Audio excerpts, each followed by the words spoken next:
Baik, sekarang kami dari kelompok 1 atau kuliah seminar dan praktik profesional akan mempresentasikan hasil kerja kami, tugas 5, tentang nilai-nilai profesionalisme dan contoh-contoh pelanggaran etis terkait profesi teknik informatika.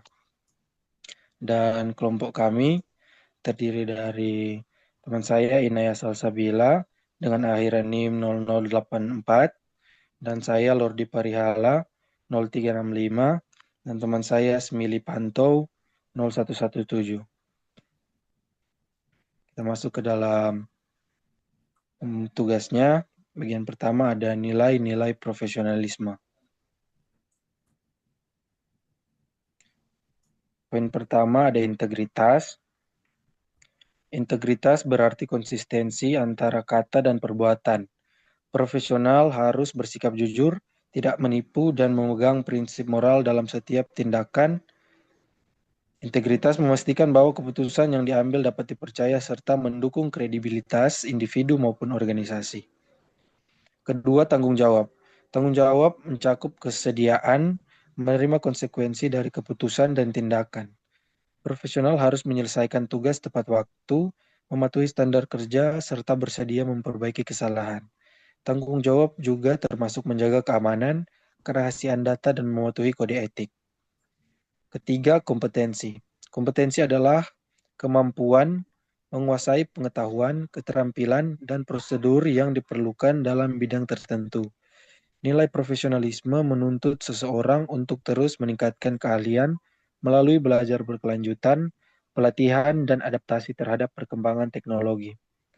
Kerjasama. Poin 4, kerjasama.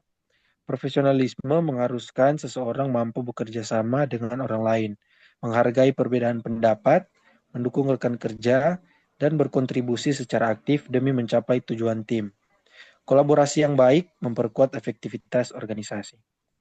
Kelima, disiplin. Disiplin mencakup ketetapan waktu, kepatuhan pada prosedur, dan komitmen terhadap rencana kerja. Profesional yang disiplin menunjukkan konsistensi dalam menyelesaikan tugas dan menjaga produktivitas. Keenam, etika kerja. Etika kerja adalah nilai moral yang mengarahkan perilaku dalam pekerjaan, termasuk kejujuran, keadilan, dan penghormatan terhadap hak orang lain.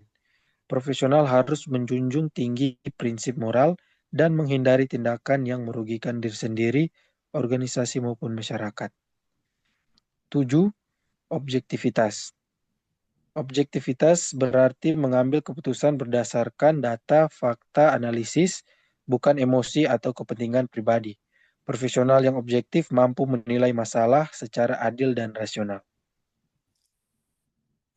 Baik, yang ke-8, ada komunikasi yang baik, di mana profesional harus mampu menyampaikan informasi secara jelas, sopan, dan efektif. Komunikasi yang baik mencakup kemampuan mendengarkan, memberikan umpan balik, dan menyesuaikan bahasa ketika berinteraksi dengan pihak teknis maupun non-teknis. Yang ke-9 ada loyalitas. Loyalitas berarti memberikan dukungan dan komitmen kepada organisasi atau profesi. Ini termasuk menjaga nama baik perusahaan, mematuhi kebijakan, serta bekerja demi kepentingan bersama. Yang ke-10 yang terakhir yaitu proaktif. Profesionalisme menuntut inisiatif dalam mencari solusi, mengantisipasi masalah, dan mengambil tindakan tanpa menunggu perintah. Sikap proaktif menunjukkan bahwa individu memiliki kepedulian dan kedewasaan dalam bekerja. Baik, selanjutnya yaitu ada contoh-contoh pelanggaran etis terkait profesi teknik informatika.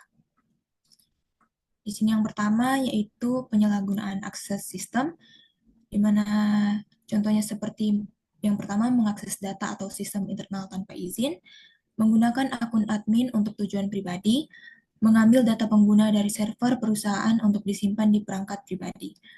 Yang kedua yaitu pelanggaran privasi data, di mana yang pertama menjual atau membocorkan informasi pelanggan, menganalisis data pengguna tanpa persetujuan, dan yang ketiga mengambil log chat, email, atau database yang berisi data sensitif. Yang ketiga yaitu pembajakan dan penggunaan software ilegal, di mana termasuk menggunakan software tanpa lisensi di lingkungan kerja, mengcrack program untuk kepentingan pribadi atau organisasi, dan mengunduh serta menggunakan library premium secara ilegal. Yang keempat ada manipulasi data dan sistem, di mana termasuk mengubah data transaksi, nilai atau hasil sistem untuk menguntungkan pihak tertentu, menghapus data untuk menutupi kesalahan, dan mengedit log server untuk menyembunyikan aktivitas ilegal.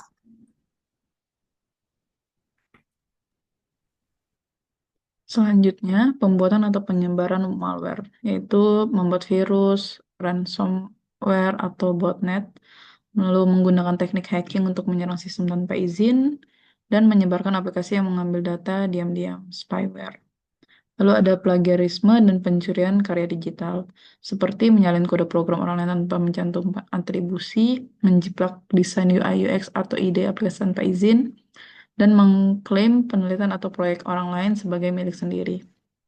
Selanjutnya ada pengembangan sistem yang merugikan pengguna, yaitu membuat fitur dark pattern untuk memanipulasi pengguna, misal sulit membatalkan langganan, lalu menyisipkan backdoor dalam aplikasi, dan tidak memperbaiki bug kritis yang membahayakan pengguna demi mengejar deadline.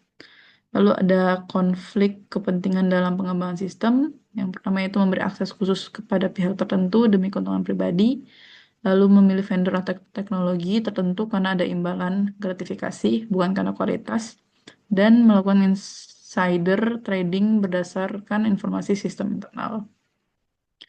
Dan ada ketidakjujuran profesional, yaitu memberikan laporan palsu tentang performa sistem, mengklaim kemampuan atau sertifikasi yang tidak dimiliki, dan menawarkan solusi yang sebenarnya tidak diperlukan oleh klien demi keuntungan finansial. Dan contoh terakhir yaitu pelanggaran etika dalam riset dan pengujian sistem.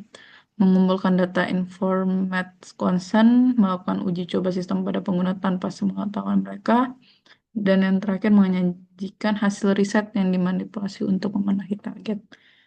Sekian dari kelompok kami. Apabila ada salah kata, sekian. Terima kasih.